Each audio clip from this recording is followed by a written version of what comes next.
Night వాచ్కి అయితే వచ్చేసాం guys. ఇంకొక 1 అవర్లో అయితే మనం ఆ బ్లూ లైన్ ఉంది కదా, సో అదైతే క్రాస్ అయిపోతాం, అంటే ఇజ్రాయెల్ వాటర్లోకి ఎంటర్ అయిపోతాం. And next day maybe 11 or 12 o'clockకి ఈటీఏ ఉంది హైఫా పోర్ట్కి. ఎగ్జాక్ట్గా 1:30 or 2 o'clockకి అనుకుంటా మా షిప్కి ఫార్వర్డ్ హెడ్డింగ్ పైనుండి ఒక ఫైర్ లాంటిది అయితే కనిపించింది. మేబీ మిజైల్ అటాక్ అనుకోవచ్చు. అదైతే కోస్ట్ లో నుంచి ఆ ఫైర్ అయితే మనకు కనిపిస్తుంది ఎగ్జాక్ట్ గా హైఫా పోర్ట్ మీదుగా. అది గాల్లోనే కొంచెం సేపు ట్రావెల్ చేసి కనిపించకుండా పోయింది. ఇంకొక 15 to 20 minutes తర్వాత ఇంకొక 2 మిజైల్స్ అనుకుంటా, అవి కూడా అలానే గాల్లో కలిసిపోయాయి. అవి చూసిన మా వెనక ఉన్న మాస్క్ షిప్ లో ఉన్న సెకండ్ ఆఫీసర్ ఒక అమ్మాయి నాకైతే కాల్ చేసింది విహెచ్ఎఫ్ లో. Nearby your heading?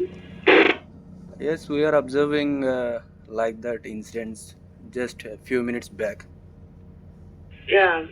Do you see something in the water? Like there is some man overboard or something? Nothing. Maybe it was coming from a heading of us. It was not about a man overboard like that. Maybe something about in the coast. In the coast? It's a little bit too far, huh? Too much for it. About for us, it nearly about 60 nautical miles. Uh-huh. Yeah. Okay, so it was ahead of you also, yeah. Correct? Yes. It was ahead of us.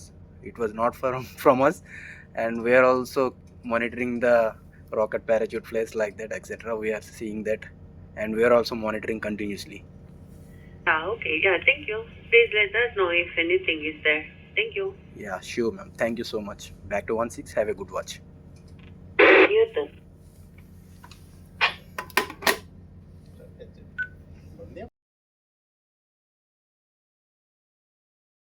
Guys present మేమైతే 80 nautical miles రేంజ్లో ఉన్నాం అనమాట. Israel Haifa పోర్ట్కి వెళ్తున్నాం. So 80 nautical miles రేంజ్లో ఉన్నాం.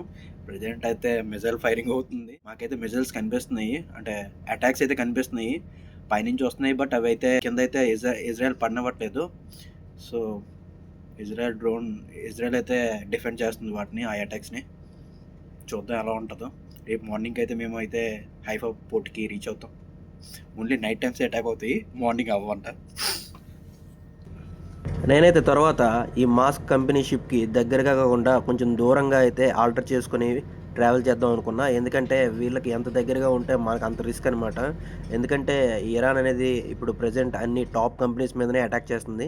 So అందుకే నేనైతే ఈ మాస్క్ షిప్కి దూరంగా ఆల్టర్ చేద్దాం అనుకున్నా. కానీ ఈలోపే స్టార్ బోర్డ్లో వేరే షిప్ అయితే రావడంతో నేను మళ్ళీ ఆ మాస్క్ షిప్కి దగ్గరగా వెళ్ళాల్సి వచ్చింది.